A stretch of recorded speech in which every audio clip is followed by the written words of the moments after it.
Solo levelling के episode number 3 की शुरुआत वहीं से होती है जहाँ हमारा लास्ट वाला एपिसोड खत्म हुआ था। जिन वू के ऊपर जैसे वो स्टैचू अटैक करने वाला होता है तभी वहां पर जितनी भी ब्लू फ्लेम जल रही होती है वो सभी यहाँ पर बुझ जाती है और ब्लू फ्लेम के बुझते ही जितने भी स्टैचू होते हैं वो सभी वहीं पे रुक जाते हैं। अलार्म बजने की आवाज आती है। उसके साथ ही जिन्हू के सामने एक विंडो ओपन होती है जिसमें लिखा होता है तुमने सीक्रेट मिशन के सभी रिक्वायरमेंट्स को पूरा कर लिया है। जिसपे जिन्हू अपने आप से कहता है कि आखिरकार मैंने कौन सा सीक्रेट मिशन पूरा कर लिया। विंडो में से उसको आवाज आती है कि आपके पास ज्यादा समय नहीं है, जल्दी डिसाइड कीजिए और अगर तुम मना करते हो तुम्हारी हार्ट जो है वो यहाँ पर 0.02 सेकंड में रुक जाएगी और तुम मर जाओगे। तो क्या तुम इसको एक्सेप्ट करना चाहते हो? जिनू अपने मन में सोचते हुए कहता है अगर मैं इसको एक्सेप्ट कर लेता हूँ तो इसका मतलब मैं यहाँ पे नहीं मरूंगा। जिनू कहता है कि हाँ ये वही चांस है और मेरे को ये चांस लेना पड़ेगा। इसके बाद वो हाँ बोल देता है और तभी जिनू में से बहुत तेजी से यहाँ पे रोशनी निकलती है और इसी पे कट हो जाता है। अगले दिन में हम लोग जिन्हू को देखते हैं एक हॉस्पिटल के अंदर। जिन्हू एक की एकदम से आंखें खोलते हैं, अपने आप को देखते हुए कहते हैं क्या क्या ये कोई सपना था, मैं बच कैसे गया और मैं आखिरकार हूँ कहाँ। आसपास देखने के बाद वो पता चलता है कि असल में हॉस्पिटल में। वो अपने आप से कहता है मैं हॉस्पिटल में क्या कर रहा हूँ और तभी वो सामने देखता है तो सामने से इंस्पेक्टर आ रहे होते हैं। इंस्पेक्टर कहता है कि आखिरकार तुम यहाँ पर जाग गए। इंस्पेक्टर जिन्हू के पास आता है।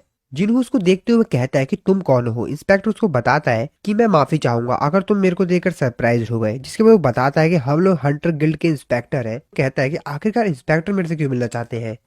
इंस्पेक्टर उसको बताता है कि तुम यहाँ पर 3 दिन से हॉस्पिटल में ही पड़े हुए थे और आज 3 दिन बाद तुमको होश आया है। जिसकी बात सुनकर जिन्हू कहते क्या मैं 3 दिन से बेहोश था। जिन्हू उन लोगों से पूछता है कि जूही और मिस्टर सॉन्ग के साथ क्या हुआ, क्या वो लोग सेफ हैं। इंस्पेक्टर उसको बताता है कि हाँ बिल्कुल वो सभी लोग सेफ हैं, लेकिन मिस्टर सॉन्ग का एक आर्म कट गया और इसीलिए अब से वो यहाँ पर हंटर्स के तौर पर काम नहीं कर पाएंगे और अब शायद वो रिटायर हो जाए। इंस्पेक्टर उसको बताता है और साथ ही में जो जूही है उसका यहाँ पर अभी भी ट्रीटमेंट चल रहा है क्योंकि वो यहाँ पर इतना ज्यादा डर गई थी वहां पर। और शायद अब वो यहाँ पर एक हंटर के तौर पर ज्वाइन नहीं करना चाहेगी। बाकी जो हंटर्स है लाइक किम, जिन्होंने इंस्पेक्टर को बीच में रोकते हुए कहता है कि नहीं ठीक है मेरे को बस इन लोग के बारे में थोड़ी जानकारी चाहिए थी, अब मेरे को किसी के बारे में कुछ जानकारी नहीं चाहिए। इंस्पेक्टर उसको बताता है कि डबल लेयर डंजन के अंदर सिर्फ 6 लोग बचे थे। हालांकि हंटर जब हंट के लिए जाते हैं तो उनको हरदम खतरा ही रहता है, लेकिन इस बार तो बहुत ज्यादा खून खराबा हो गया। वो बताता है कि और जब हम लोग वहां पर पहुंचे तो बाकी सभी लोग वहां से जा चुके, वहां पर सिर्फ तुम थे जो कि ऑल्टर के ऊपर पड़े हुए थे। कोई भी स्टैचू या कुछ भी वहां पर आसपास था नहीं। जिसकी बात सुन के जिन्हू कहता है क्या ऐसा कैसे हो सकता है। इंस्पेक्टर उसको बताता है कि हम लोग भी विश्वास नहीं कर रहे थे, लेकिन जब हम लोगों ने बाकी सभी लोगों की जो कि वहां से भागे थे अपनी जान बचा के, उन लोगों से जब हमने पूछताछ की तो उन सभी के जो स्टेटमेंट्स थे वो एकदम सेम थे। तो हम लोग को भी इस पे विश्वास करना पड़ा और हम लोगों को ऐसा लगता है कि तुमको यहाँ पर डबल अवेकिंग मिली है। जिन्हू अपने मन में सोचते हो कहता है क्या डबल अवेकिंग। इंस्पेक्टर उसको बताता है ह्यूमंस को अवेकिंग पावर रिसीव होती है तब उनके जो हंटर स्टैट्स है वो सेट हो जाते हैं, लेकिन कुछ हंटर्स का दोबारा से जो उनकी पावर होती है वो अवेक्ड होती है पहली बार के बाद। कुछ केसेस में हम लोगों ने ऐसा देखा है कि यहाँ पर जो सी रैंक के हंटर्स होते हैं वो डायरेक्टली ए रैंक पे चले जाते हैं और ए या बी रैंक के जो हंटर्स हैं वो लोग डायरेक्टली एस रैंक पे चले गए। तो शायद ऐसा हो सकता है और इसीलिए हमको ऐसा लगता है कि तुम्हारे साथ भी कुछ ऐसा हुआ है। जिसके बाद इंस्पेक्टर जो होते हैं उसको एक चीज दिखाते हैं और उसको बताते हैं कि ये एक मैजिक पावर डिटेक्टर है और यहाँ पर सिर्फ ये करना है कि असल में यहाँ पर जो माना क्रिस्टल है इसके ऊपर तुमको अपना हाथ रखना है और हम लोगों को तुम्हारे मैजिक पावर का पता चल जाएगा। इंस्पेक्टर अपने मन में सोचते हुए कहता है अगर सच में वहां पर कोई डेथ लेवल का मॉन्स्टर था तो वहां पर कोई सरवाइव कर गया तो इसका मतलब ये है कि वो कोई नॉर्मल हंटर नहीं होगा। इस सिचुएशन को सिर्फ ए रैंक या एस रैंक के जो हंटर्स होते हैं वही सुलझा सकते हैं। इसके बाद जिन्हू जो होता है डिटेक्टर के ऊपर अपना हाथ रखता है।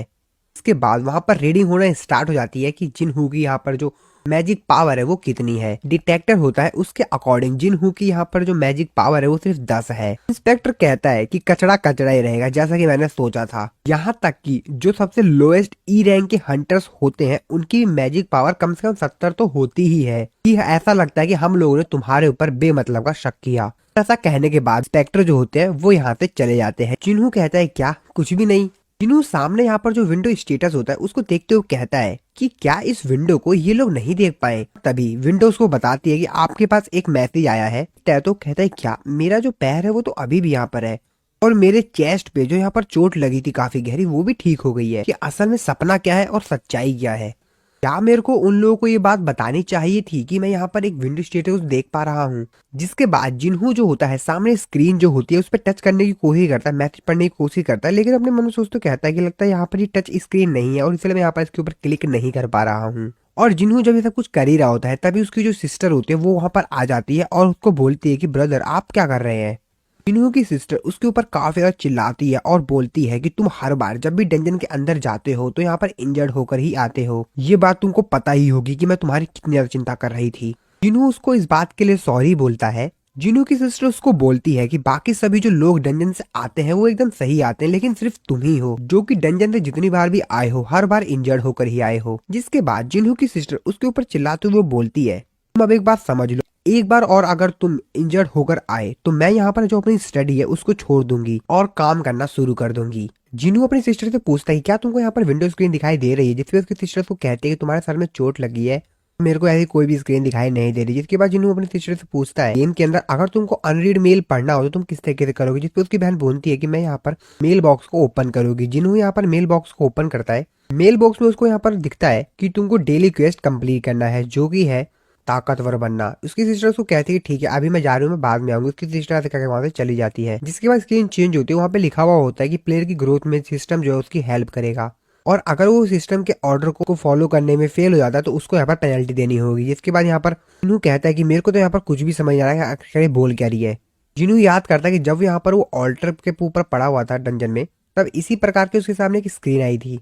जिन्हों बोलता है कि चेक और उसके सामने यहाँ पर गोल आ जाता है कि उसको आज डेली क्वेस्ट में क्या करना है, जहाँ पे लिखा होता है पुशअप्स करने, स्क्वाट्स करने, रनिंग करने 10 किलोमीटर, ऐसे और भी गोल्स लिखे हुए होते हैं। वहाँ पर एक वार्निंग लिखी होती है जहाँ पर बताया जाता है अगर तुम डेली क्वेस्ट को कंप्लीट करने में फेल हो जाते हो तो तुमको यहाँ पर पनिशमेंट मिलेगी और वहाँ पर एक टाइमर स्टार्ट हो जाता है। जिसको देखने के बाद जिन्हों कहता है कि अभी ये क्या मजाक है, और ऐसा कहने के बाद वो यहाँ पर बेड पे वापस लेट जाता है। जिन्हों जब सो के वापस जागता है तो यहाँ पर उसको बताया जाता है कि डेली क्वेस्ट को तुम यहाँ पर पूरा नहीं कर पाए और इसीलिए तुमको यहाँ पर पनिशमेंट मिलेगी। इसके बाद जिन्हों यहाँ पर जिस बेड के ऊपर लेटा होता है बेड बहुत तेजी से हिलने लगा, जिसको देखने के बाद जिन्हों कहता है क्या यहाँ पर कोई भूकंप आ गया है क्या। तभी यहाँ पर वो देखता है कि वो एक दूसरी जगह पे पहुंच गया है, जहाँ पर देखता है वो क्या अभी यहाँ पर मैं कहाँ पर आ गया हूँ। जिन्हों चिल्लाते हुए कहता है क्या ये तो रेगिस्तान है। इस पे जिन्हों कहता है कि नहीं ऐसा नहीं होता, ये सिर्फ एक ड्रीम है। और तभी उसके पीछे से यहाँ पर कुछ आवाज आती है, पीछे देखते हैं तो कहते हैं क्या मॉन्स्टर, पीछे एक बहुत बड़ा मॉन्स्टर होता है। जिन्हों फटाक से अपना यहाँ पर जो स्क्रीन होता है उसको यहाँ पर ऑन करता है पर उसको उस क्वेस्ट की जो डायरेक्शन है वो बताई जाती है, जहाँ पर लिखा होता है कि यहाँ पर जो प्लेयर है उसको पेनल्टी के तौर पे सर्वाइव करना होगा। उसको यहाँ पर सर्वाइव तब तक करना होगा जब तक कि समय खत्म नहीं हो जाता है, तो उसको यहाँ पर 4 घंटे तक रहना होगा। फिर जिन्हों की तो हालत खराब हो जाती है उस मॉन्स्टर को देखने के बाद। वो कहते हैं क्या ये कोई मजाक चल रहा है क्या। तो फिर वहां से वो भागना शुरू करता है क्योंकि यहाँ पर जो मॉन्स्टर होता है अब उसके पीछे पड़ जाता है, पूरी ताकत लगा वहां से भागना शुरू करता है। जिन्हों यहाँ पर काफी समय से उस मॉन्स्टर से बच के भाग रहा होता है और फाइनली जब उसके यहाँ पर 7 सेकंड बचे होते हैं वो जो मॉन्स्टर होता है उसके ऊपर अटैक करने वाला था, उसको मारने वाला था, लेकिन तभी यहाँ पर का क्वेस्ट का जो टाइम होता है वो यहाँ पर टाइम हो जाता है।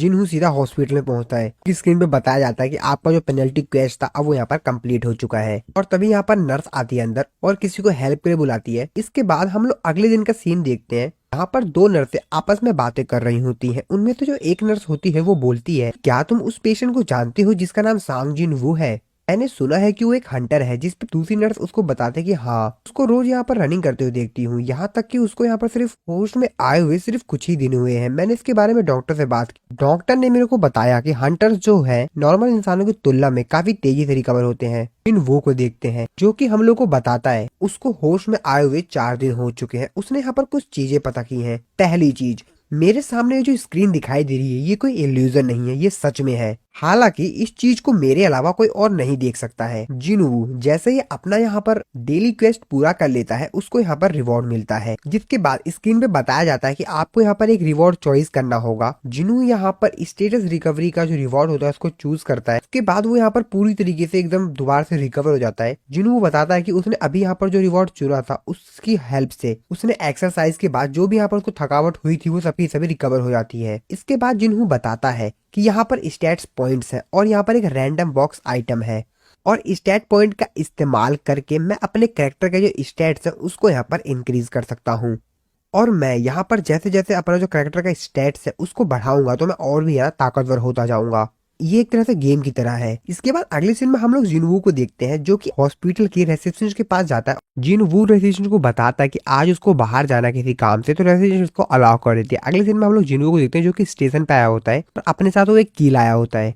और वो इस स्टेशन पे इसलिए आया होता है क्योंकि उसको यहाँ पे पता चलता है कि ये जो की है का इस्तेमाल करके ये एक इंस्टेंट डंजन खोल सकता है, लेकिन वो ये चेक करने के लिए आया था कि क्या ये की सच में काम करती है या नहीं। को ये जो की थी वो उसको रिवॉर्ड पे मिली थी जब उसने अपना जो टेस्ट था उसको कंप्लीट किया था, और अपने आप से कहता है कि दुनिया का जो सबसे वीकेस्ट है उसको एक डबल अवेकिंग मिली है। अगर ये बात लोग सुनेंगे तो वो मेरे ऊपर काफी ज्यादा हंसेंगे। काफी ज्यादा तेज भाग रहा था और इसीलिए वो सोचा था कि अगर डंजन के अंदर कोई भी खतरा महसूस होगा तो वहां से वो भाग जाएगा अपनी रन एबिलिटी का इस्तेमाल करके। जिसके बाद जिनवू जो होता है उस इंस्टेंट डंजन के अंदर चला जाता है, और जैसे वो इंस्टेंट डंजन के अंदर जाता है तो जहां से वो एंटर लिया होता है वो तुरंत ब्लॉक्ड हो जाता है, जिसको देखने के बाद उसकी हालत खराब हो जाती है। वो कहते हैं क्या ये क्या बकवास चल रहा है, एंट्रेंस तो ब्लॉक हो गया, अब मैं भागूं कैसे अगर कोई यहाँ पर खतरा होगा तो। विंडो स्टेटस से जिनवू को ये पता चलता है कि वो इस डंजन से बाहर जाने का सिर्फ दो ही उपाय है, या तो वो बॉस को किल करे और या तो रिटर्न क्रिस्टल का इस्तेमाल करे। और जैसा कि उसके पास रिटर्न क्रिस्टल नहीं है तो अब उसको यहाँ पर बॉस को ही किल करना पड़ेगा। जिनवू अपने मन में सोचते हुए कहता है कि अभी कुछ दिनों पहले की ही तो बात है जब मैं एक ई रैंक के मॉन्स्टर से भी फाइट करने के लिए स्ट्रगल कर रहा था, और आज मेरे को इतना बड़ा डंजन खुद ही क्लियर करना है और वो भी अकेले। और इसी के साथ ये वाला जो एपिसोड यहाँ पर खत्म होता है। वीडियो अच्छी लगी वीडियो को लाइक करना, चैनल को सब्सक्राइब नहीं किया तो सब्सक्राइब जरूर से कर देना नेक्स्ट एपिसोड को जल्द से जल्द देखने के लिए। बाकी मिलता हूँ आपको अपनी नेक्स्ट वीडियो में।